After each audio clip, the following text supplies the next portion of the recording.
state is the mother of all those states. Sa mga nagdaang taon, ito ang ilan sa mga kontrobersyang kinasangkutan ng Commission on Elections o COMELEC at mga dating opisyal nito. Just one answer, sir. Yes or no? No! Mula sa alegasyon ng umano'y malawakang pandaraya, pagiging kulelat ng mga makinaryang panghalalan, hanggang sa di umano'y maanumalyang mga kontrata at proyektong ginastusan ng bilyong piso mula sa kaba ng bayan. Ilan lang ang mga ito sa nagbigay dungi sa imahe ng COMELEC. Sa ilalim ng panibagong pamunuan, may mga nagtatanong, may pag-asa pa bang maisalba ang tila masamang imahe ng komisyon? At posible na bang makamit ang malinis at mapayapang eleksyon? Mabigat na responsibilidad ang dinadala ni Chairman Jose Melo, ang ika-20 pinuno ng COMELEC. Malaking hamon din sa kakayanan niyang mamuno. Kailangan patunayan ng COMELEC na hindi tayo namamandohan at hindi tayo nandadaya. Pero di tulad ng mga naunang pamunuan ng COMELEC na kinasangkutan ng samot-saring kontrobersya, naiiba raw ang COMELEC ngayon. Yung click-click dito, yung mafia, tapusin na. And it's now our last chance to show it to the people and to the country na COMELEC can do it.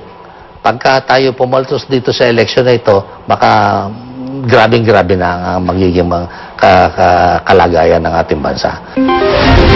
Isang retired Supreme Court Justice si Chairman Melo. Na-appoint na COMELEC Chairman bilang kapalit ni dating Chairman Benjamin Abalos. Matino na tao siya at napaka-open. Kumbaga, kung gusto mo ng transparency, madali mo siya makausap, madali mo ma-bring up sa kanya yung mga usapin. Pero maaga pa lang, may ilang batikos na sa pamumuno ni Chairman Melo. Ang pinaka-problema kay Chair Melo, yung wala siyang background sa eleksyon. Kaya nalalagay siya sa alanganin ng mga posisyon eh. Mahalata mo yan kapag tinatanong ng media. Usually, sinasagot niya yung binibigay din sa kanya ng kanyang mga direktor. Bago raw gumawa ng desisyon sa issue at kaso tungkol sa eleksyon, kumukuha muna ng opinyon ng mga commissioner si Chairman Melo. Consensus builder daw ito. Madalas kung ano ang pinapabura ng karamihan, doon din siya umaayon. Sa paghahabol mo ng consensus, ang tendency mo, yung desisyon o kaya yung posisyon ng mga kapwa mo commissioner, ay yun ang paduhin mo, ay palakihin mo. Nakikita ka namang walang masyadong problema, palulusutin mo. Ang problema doon, hindi niya alam kung ano yung malaking issue, ano yung maliit na issue. Dahil nga wala siyang background doon sa proseso. One does not have to be an election lawyer in order to run an election. Ito is more of a management, meaning no offense against anybody, no? Pero ayaw na nga nila ng politicians na nakakaintindi sa politics at yung dayaan, kalokohan sa politics. Sa mga commissioner naman ng COMELEC, may mga tumatanggap pa rin ng kritisismo. Isa rito si Commissioner Armand Velasco. Nagsimula sa mababang posisyon sa COMELEC sa Baguio City, mahigit 10 taon nang nakalipas. Ilang beses siyang na-promote hanggang maging commissioner.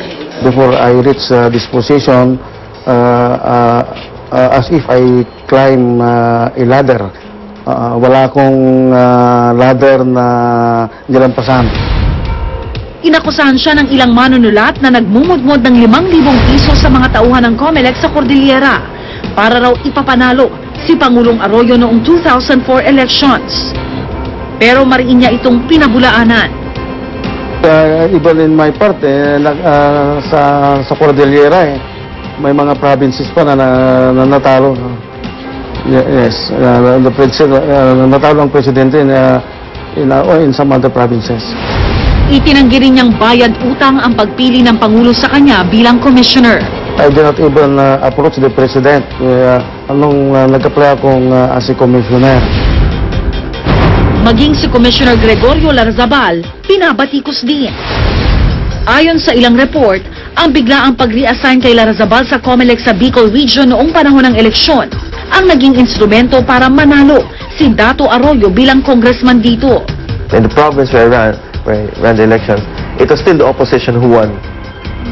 So, if that's an indicator, I think that's a good indicator. But again, what's important to me is in all the areas I've been assigned to,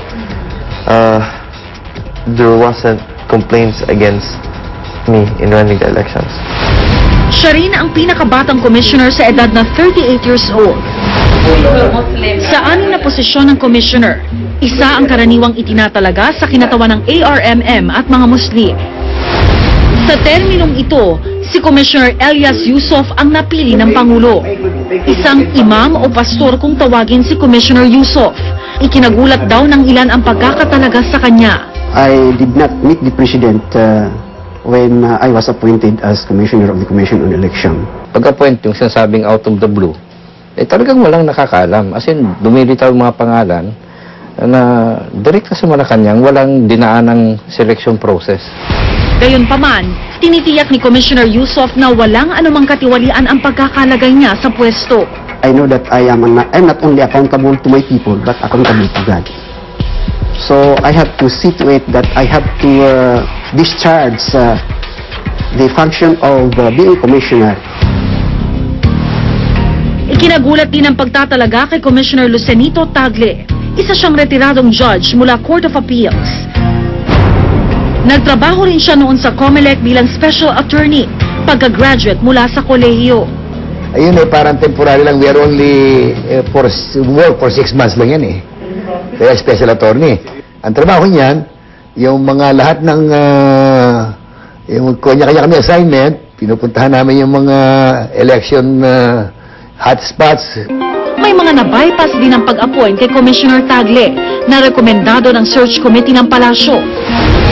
Tulad ni dating Senador Rene Sagisag, Persida Acosta, at UE Dean Amado Valdez. Totoo yun, hindi ako kilala dahil sa Court of Appeals ng trabaho namin, talagang naman tahimik kami dun hindi naman kami na-expose sa public Trabaho ng judge or justice gawa kami ng desisyon sa kwarto lang namin. Kaya siguro din lang ako kilala. Mainit din sa balita ngayon si Commissioner Nicodemo Ferrer. Naging instrumento rin siya sa pag-file ng kaso laban kay Lintang Bedol. Sinasabing sangkot si Bedol sa malawakang pandaraya sa Maguindanao. Di ba? Nagparitrato yan. And he was challenging the COMELEC. Nakalabas pa yung mga 45 niya. Di ba? And he said, naka-headline na, I'm waiting for the action of the COMELEC. Sabi ko, I hereby accept the challenge of Bedol in behalf of the Commission. Would you know, na I was able to get a conviction of Bedol? Yes, for contempt of the Commission. Kabilang naman sa komisyong gumawa ng saligang batas noong 1986, si Commissioner Rene Sarmiento. Isa rin siyang human rights lawyer at naging advisor ni Pangulong Arroyo sa peace process. I made a pledge when I entered COMELEC, not a single centavo. At ako po ay nagtuturo sa San Beda College of Law at sinasabi ko sa mga estudyante ko, the moment I receive a single centavo because of my work as a public servant, I will not be teaching you.